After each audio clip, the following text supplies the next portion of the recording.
Morning. Good morning. Good morning. Good morning. Good morning. Good morning.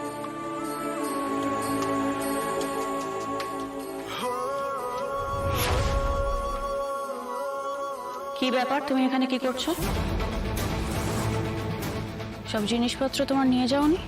যেগুলো নিয়ে গেছিলাম আবার নিয়ে চলে এসেছি। কেন? আর্য স্যার আজ থেকে আমাকে অফিসে আবার জয়েন করতে বলেছেন। এ স্যার, সিরিয়াসলি? Yes ma'am. মানে তোমার চাকরিটা চলে গেছে বলে আর্যর খারাপ লেগেছে, আর তাই জন্য পার্সোনালি ইনভাইট করেছে যাতে তুমি অফিসটা আবার জয়েন করো।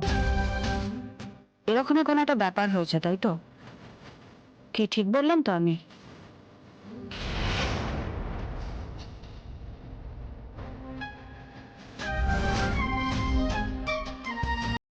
তোমার কি আমাকে স্টুপিড বলে মনে হয়? যা বলবে বিশ্বাস করে নেব। আমি শাট আপ। তোমায় না যতটা ইনোসেন্ট দেখতে ততটা তুমি নও।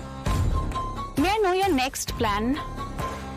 মানে তুমি অফিসে এসেই সারাক্ষণ কান্নাকাটি করে চোখের জল ফেলে সবাইকে তোমার প্রতি সিম্প্যাথি গেইন করাবে, তাই তো?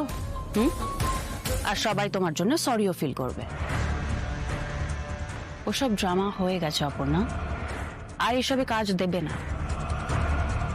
অপর্ণা ম্যাডাম, দেখতে পাচ্ছ না আমি ওর সাথে কথা বলছি? সরি ম্যাডাম, আসলে আর্য স্যার আমাকে ডেকেছেন তাই। Excuse me ma'am.